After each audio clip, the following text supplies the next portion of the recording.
Good morning, everybody. Happy Monday. It's nice to see so many people joining us on a Monday morning. I guess it's like could be afternoon, depending on where you're located. We're getting hooked up to YouTube Live right now. We're going to get started here in just about a minute. But please feel free to come off mute, turn your cameras on if you'd like, and we will get started here shortly. So YouTube Live's hooked up. We're good there.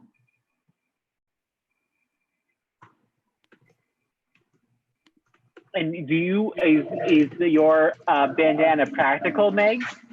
Were you out? I was this morning, yeah. I've honestly taken to wearing these more than the masks that I sewed real early in the year, because I can pull it up or pull it down, and it's like a lot easier to breathe since it's like open and it doesn't like push as tightly against my face as like my regular masks do. Mm-hmm. Plus, it gives me that kind of like off-duty freedom fighter vibe a little bit, which I kind of digging. Yeah, I'll wear one if I'm going close, but otherwise I like the mask because I feel like it's too able to fall off my face. Yeah, I've definitely noticed like the masks are a little more foolproof, whereas like this, as long as I have it tied right, it won't come off. Mm-hmm. Well, then I got my heavy-duty mask. I got like my Walmart, my ShopRite, my mask. That like nothing can get through, but that's not the mask. You can just like walk on Main Street in 100-degree weather.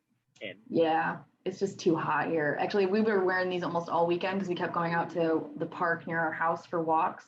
And so we would walk with them like hanging around our necks. And then if we hit like a group of more than just the two of us, then we'd pull our masks back up or our bandanas back up. So. All right, guys, it is 12:01. We are going to get started here. Oh, thank you so much, Annabella. Hi from London. Thanks for joining us. All right, so let me hit record and then we will get started here. All right. Happy Monday, everyone. My name's Meg. I'm part of the PowerToFly team. I'll be joining you and hosting today's office hours session as we chat with Rob about the future of events in a post-pandemic world. Real quick, a couple housekeeping items for anybody who has joined us for pretty much any other virtual event. This will be really repetitive, so I'm sorry. Instead of doing like more, office hours are less formal than our full hour-long chat and learn series that we do. So if you have questions, we have all the questions that were pre-submitted. We've compiled those into kind of a, more of a conversational form. We can start going through those, but if you are on the line today and you submitted a question and you would like to either ask Rob directly, add any kind of context or more details to your question, please feel free to do so. You are more than welcome to come off mute. You can interrupt anybody, or no, you can interrupt me, but please don't interrupt anybody else when they're talking. And if you have any other questions, just shout out, especially if you've got something new that you want to ask, maybe in addition to a question that you posed earlier. Please feel free, guys. This is all about you. Real quick, last minute reminder, today's being recorded, so you don't have to take feverish notes. We'll send you out a link with the rewatch in probably about a day or two as it goes live on our website. If you want to check it out sooner, you can go to our YouTube channel and look at the recording there because we're live to YouTube currently. And if you are not actively speaking, make sure that you are on mute. I'll be doing the same thing so nobody hears the bulldogs snoring in the background. So please feel free to participate any other way you like. I'll be monitoring the chat so you can throw up questions or comments there.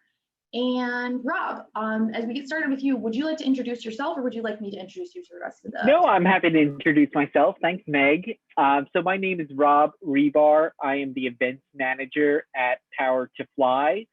I have been with the organization for about 3 years. I'm usually based in New York City, but since the start of the pandemic in March, I've been up in the Catskills.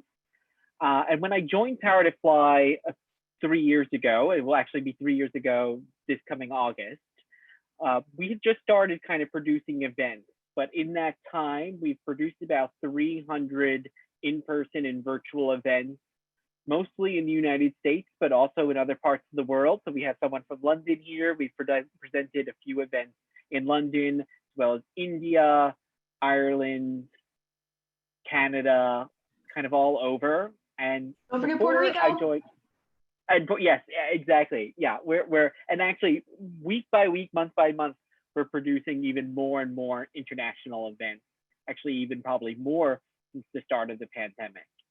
And before I joined the team here at PowerToFly, I was a production coordinator at the event arm of DKC, which is a big PR firm based in New York City. So I worked on big kind of experiential events for companies like Pixar, L'Oreal, FanDuel, things like that. And even before that, I was working in Broadway, off-Broadway film and television production. So I'm happy to be here with you all today and happy to answer some questions. Thanks for sharing that, Rob. I actually didn't know that you had helped with film and television and off-Broadway stuff. So that's very cool. All right, so to get us started, we're going to start with one of our first pre-submitted questions. But again, guys, if you want to participate, please feel free. I love to be interrupted, so please feel free to throw out any questions or comments you have. So one of the first questions we got, this person wrote in asking, do you think that once people return to an office setting, virtual events will continue to be strongly supported? There's follow-up questions to this as well. Will the job marketing and events still remain the same after everything is back to normal? Or will things return to a majority in person as they did before? That's a great question. So yeah, before the pandemic, PowerToFly had been producing usually a daily virtual event. So we were in a pretty great place when it came to the transition. But for our larger scale events, usually with our partner companies, those were mostly in-person events. And people really never even thought to make those virtual unless they had a very specific reason to do so. So we did tend to do one virtual event for one of our customers or partner companies per month, but the vast majority were in-person events. And I think that was mainly because people really didn't even know that virtual events were really an option, because everything you kind of saw in the world was an in-person event. It's just what it happened to be. And a good kind of case in point was we would do technical run-throughs with the speakers before we did a virtual event. And typically it was about an hour on the line with them, working out whether their cameras worked. Some people didn't even have cameras on their computers, or they couldn't connect their camera because of some kind of operating system, figuring out where the mute was and all that. And that was pretty much, we would do about an hour of that before people's events to get them ready before the pandemic. Now that we've been in the virtual world pretty much exclusively since March, we cut that meeting down to maybe about 15 minutes. And it's not us cutting it down, it's that people come in just knowing what to do now in a way that they had not previously known it. So I think for whether or not virtual events are kind of going to continue, I think they will, because people have that knowledge now in their toolbox that they can go moving forward. And I think the real question that people are going to have when they're looking to put on an event once things go back to, quote unquote normal, is what crayon do I want to color with for this particular event? Is it going to be an in-person crayon or a virtual crayon? And I think then it really comes down to looking at what you want to achieve with that particular event. So we all know with virtual events, they have a great reach. So you can have people from all over the world join a single virtual event. So if you're looking for quantity, then perhaps a virtual event is the way to go, because of course you're also not limited by room size, which speaking from someone who worked in New York, you can't really have more than 200 people in a room. It's just not possible. So you can have a huge amount of people attend your events, and you can have them attend from all over the world. That being said, as we've all probably seen from joining virtual events exclusively over the last few months, the ability to connect is certainly more limited than it would be in an in-person event. So one mindset might be, you know what, I don't want 200 people in the room. I want 30 of the best possible people in the room. And maybe then that's a great example of what we could do with an in-person event, because I'm going to have 30 people in the room. Post-COVID fears are probably going to be somewhat minimized, and also I'm going to get that connectivity that I really want from having people in the room. So I think those two things are really going to exist moving forward. And where we as event professionals or people, if you're working at a company, you're looking to put on an event, that's really what you're going to have to start thinking about, which I don't think we really hadn't been giving it that proper thought before all of this happened. But I don't know if I covered all the questions, Meg, because I forgot what they were, but hopefully I did. I think you covered the majority of it. And I think that's a really good way to kind of reframe what you're actually considering here, right? Is instead of looking at it as kind of two different paths to take, maybe look at the benefits and kind of pros and cons of each. Because like you said, if you are looking at a space like New York City, where you're frequently hampered by how many bodies you can safely or legally have in a room, going to something like a virtual event is absolutely going to open up your funnel and definitely increase the amount of people that could be at that event or could participate. I'm actually really curious to see if we start encumbering or encountering people that want to do more hybrid events actually. Mm-hmm. So they want to do an in-person for the people in a specific location, but they also want to either record or broadcast the event for people to join virtually as well. Yeah. We actually haven't really fully done that yet here at PowerToFly, but actually we were going to be doing one of those events right before the pandemic hit. It was actually literally, I believe, the last event that we canceled before the pandemic. And that was going to be that you could tune in, watch it. Of course, you couldn't really participate in the networking necessarily, but you could watch all the programming aspect. And then there was also an in-person event for everyone else. And that was with a customer that was specifically looking to, hire in their local area, but also hire remotely throughout the country. So when that event then did get rescheduled, it became a virtual only event because it happened right in, the middle of everything. But I do think you're right, Meg. I think that we might see more combinations of that moving in the near future. Absolutely. And then the only other aspect to this question was people talking about basically like going back to normal. And I don't know if you feel similarly, but most of the stuff that we've kind of been talking to people either internally with PowerToFly or with outside, partner companies, this idea of like going back to normal, people seem to think that it's like a rubber band, like we stretched it out to this far and then we're going to let go and eventually everything will go back to the way it was. And I don't know about you, but I tend to see it more like if you loan somebody your shirt and then when you get it back, it doesn't really feel the same way, it doesn't fit the same way it used to. It's still yours and it's, you're going to try and wear it, but you might have to make a little bit more adjustments or a little bit different, wear it different ways than you maybe had worn it previously. Yeah, the fact I saw an interview or read an interview just in the last couple of weeks with the co-founder of Lollapalooza, the big music festival, and he was talking about that once even the government says that we can go back, then there's going to be this post-corona fear that people aren't ready to kind of go back. And of course, if you're looking to present an event and if you're skeptical whether you can get everyone in the room, you're not going to present that event. So I think we're going to then go through that period of it's okay to go back, but we're not ready to go back and people aren't ready to do that. Then I think once that period ends, we're going to have a deluge of people wanting to take part in events. They're really going to be missing that sense of interaction and really connecting with other individuals. But I think we're going to have that kind of period right there. That's going to be kind of that unknown period.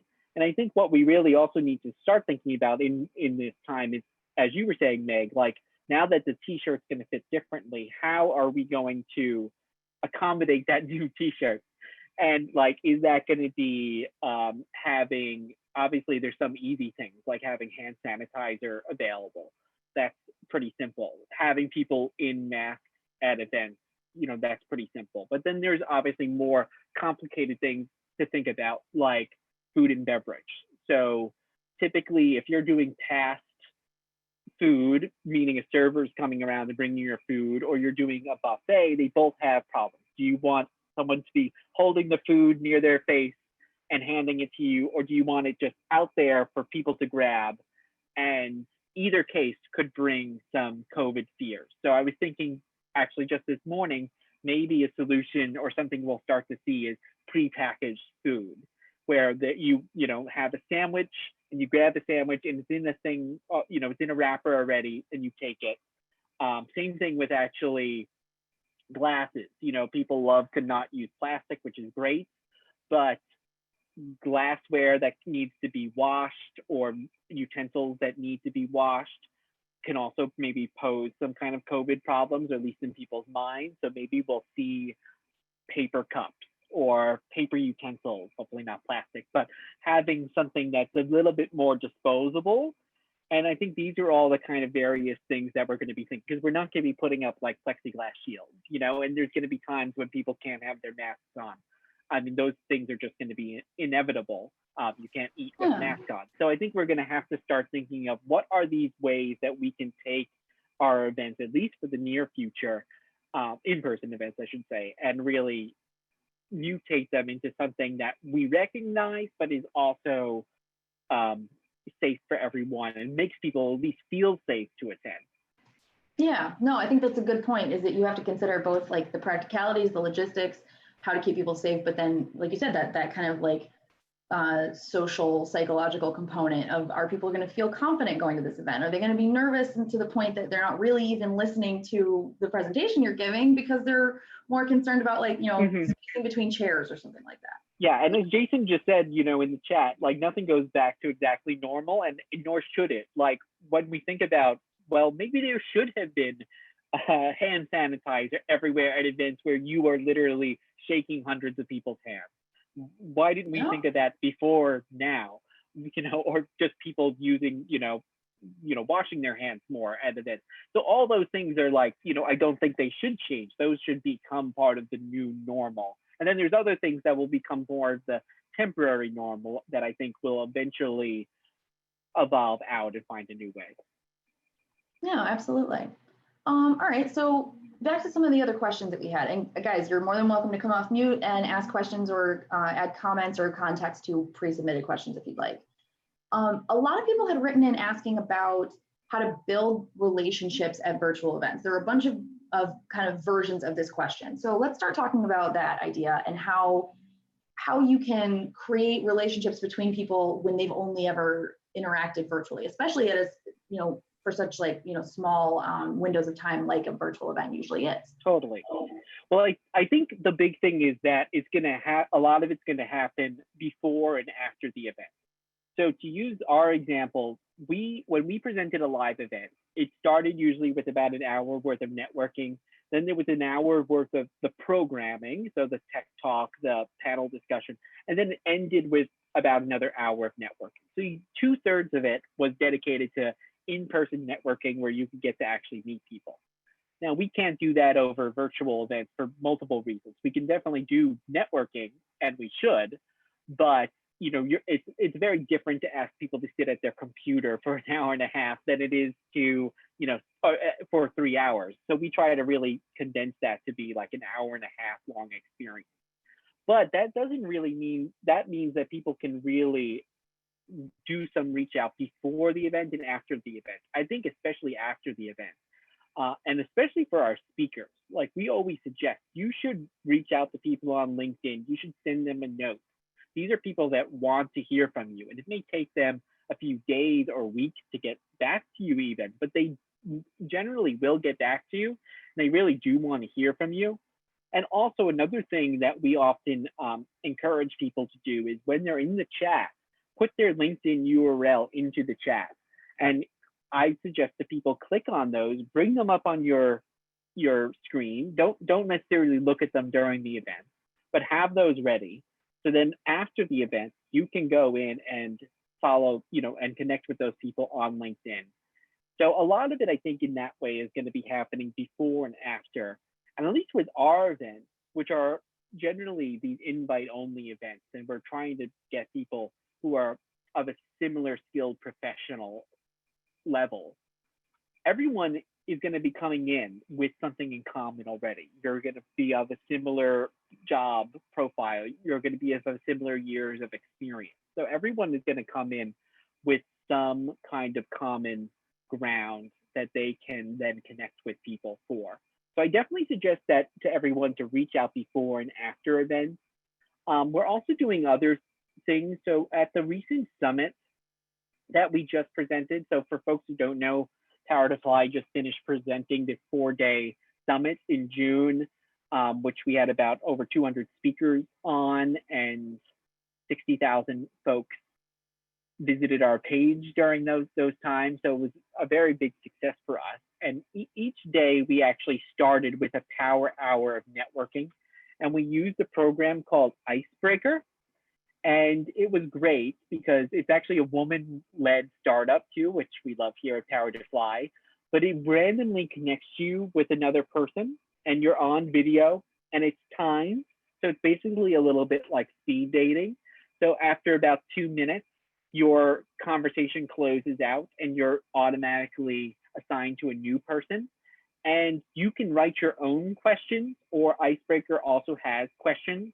So like one of the questions I've seen them supply, one of their own questions is, do you prefer to do your work first thing in the morning or later at night? And that's just a great conversation starter. And you can connect with that person there. You can share your LinkedIn or contact information.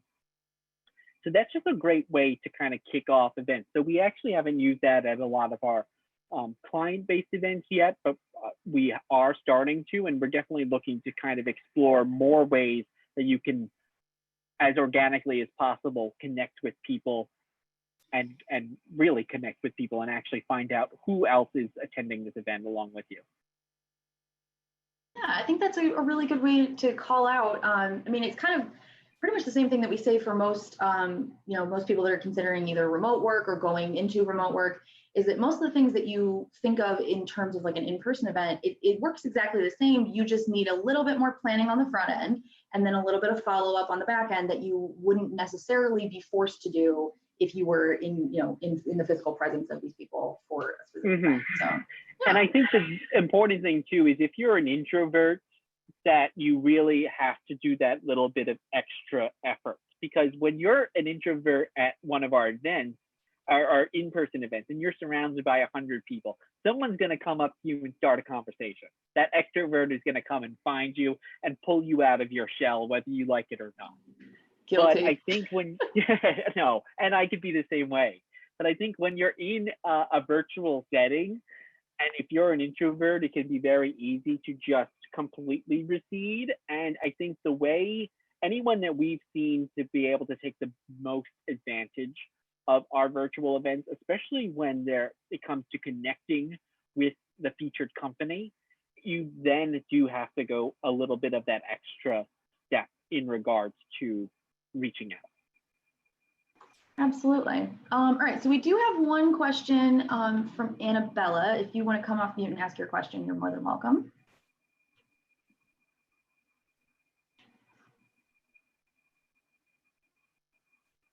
Hi, Rob, how are you? It's such a honor to speak with you.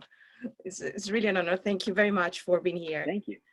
Can you hear me properly? Yes, I can. Right. My question is, what is happening here in London is that basically when all these fashion shows starting to warm up in Paris, in Rome, in Milan, they did like a kind of combination between a virtual event and a bubble event.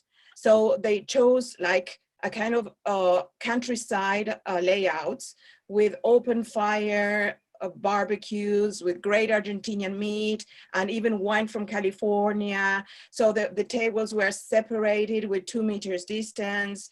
And then they did like a blend of both. Like some people, you can see that a group of 30 people, no more than 30, and then that they were split between the ones who were responsible for the brand. I liked very much the one for Hermenegildo Zeña. It was out of this world, the layout. And then the rest, it was like a kind of private virtual community that they were the donors, and everything was for charity. basically the engine that was driving forward people to get out again and lose a bit of fear. It was a charity issue here. It was like kind of, okay, let's do this kind of, let's do a bit of good, let's do some charity, and let's also connect people through design, you know, those type of events. And I wanted to ask you, what is your opinion about this kind of bubble events, and then mix them together and combine them to be an online or a virtual event? What do you think about it? That sounds really exciting. I think that sounds great. And I think, as Meg and I were saying too, I think, yeah, you're going to see a lot more combination events move into the future. And I think you're already starting to see them too. For instance, there are some people who, you know, some musicians who are doing the driving concerts, and they're a combination of, you can actually see that musician live from sitting in your car, so you're socially distant, but they're also filming that musician, and you can watch that musician in other drive-ins throughout the country. So there's like that similar concept of, we're bringing people physically together from a safe distance so they can have that truly live experience. And then there's also that video aspect where people can have that live experience, but of course, not a live experience as in that they're not in the same location. So I definitely think you're starting to see a lot more of that. And I do think if you are in a part of the country that can benefit from being outdoors, as this event could, that's another thing. So certainly in the big cities, I don't think you're going to be seeing that. But I have seen a lot of other events and some festivals even. I know actually theater in London is going to be restarting this August, but only their outdoor amphitheaters are going to start. And even at some of them, one of the ones I just read about is they're actually going to be doing everyone a instant COVID temperature test before they go to see it, but you will be seated outdoors. Yeah. So that's another thing. And another, I know, thing that a lot of people are doing are these pod seating, especially outdoors, some indoors too. That way, if you're going to an event with your significant other or with a couple of close friends and you've all been tested, you can sit together, but you're still going to be separated from anyone else. So I think these have been like 2 to 6 person pods. That way you're able to attend the event in with someone that you know, but you're still going to be separated from strangers. So there's a lot of mix and match kind of thing. I feel like one of my old bosses always used to call it, when we would present things to a client, he would say, present the Chinese menu version of what that person might want. And by that, he meant like, you list every single thing out like a Chinese menu, and then you circle what you want. And it doesn't all have to be from one column or this column. You kind of are mixing and matching until you find what is going to be best for you and for your specific situation. So a lot of tailor-made in here, basically. Yes, I think tailor-made is, yes, I think there's not going to be that one size fits all going forward, especially for the near future. Yeah. Thank you for that question, Annabella. Thank you very much, Rob. We do have some other questions that came up in the chat, and I know that we're running short on time. This always feels like it always feels like it goes by so quickly. Jess had asked, what would you say is a good show rate for virtual events? We're averaging about 55%. In what ways can we entice registrants to attend? Great question. So that's about so the good news is we have not really seen a significant change between our in-person events and our virtual events. And we typically saw about a 50% drop-off rate or 50% attendance rate for both our virtual events and our in-person events. So that's pretty much what we have seen. In regards to getting people to actually attend, here at PowerToFly, we do multiple things. We send everyone multiple reminder emails. And I think you need to remind people more for a virtual event. Why? Because if you're an in-person event, you might need to get childcare. You need to know, am I going to dress up here this day? You might be coordinating with a friend to go to that event. But a virtual event, you put it on your calendar and you forget about it, often until that morning of, and then you go, I have to attend this thing. So for us, to mitigate that, we send a 24-hour reminder email and the same day reminder email, which might seem like overkill, but it's not. People do seem to appreciate it. And actually, lately, we've even taken to sending not only the same day reminder email the morning of, but a 10-minute reminder email immediately before the event. And the other thing that we also do is we actually text everyone. We use a program called Hustle. It's available in the United States and Canada, and you can put people's cell phone numbers into that and then do it easily so you're not actually texting each individual person. The other great thing about this is people have questions about Zoom. I know there was a question in the chat, are people getting more used to Zoom? Yes, totally. People are much more used to Zoom, but not everyone is. And not even everyone might still even have used Zoom yet. You know, maybe you're not in a field that is working remotely, so you're not using Zoom. So by texting everyone, you're actually texting with a human being. It's often been Meg, so she knows this. And so you're not texting a robot, and someone will actually text you back and say, okay, do you have questions about how to get on? Here's how we can help you. All those kind of things. Maybe even, do you have questions for the speaker? We'll collect those this way. And that way the emails, which are a little bit more sterile, for lack of a better word, the texting is obviously very organic, and obviously people love to text. So those things I would definitely encourage people to do. The other thing is sending a thank you email right after the event. So if you're doing ongoing events, don't let a whole day go by before you're thanking people for actually attending. So we actually tend to send 2 thank you emails. A thank you email right after the event that actually includes a survey about the event, and usually another email a few days later, maybe even a week later, that will include the recording and just checking back in on people. And if you're doing one-off events, this is not as much of an issue, but if you're really trying to cultivate a community, people that are going to attend frequent events, then I highly suggest sending both reminder emails to make them feel included, and then post-event emails to really thank them for joining.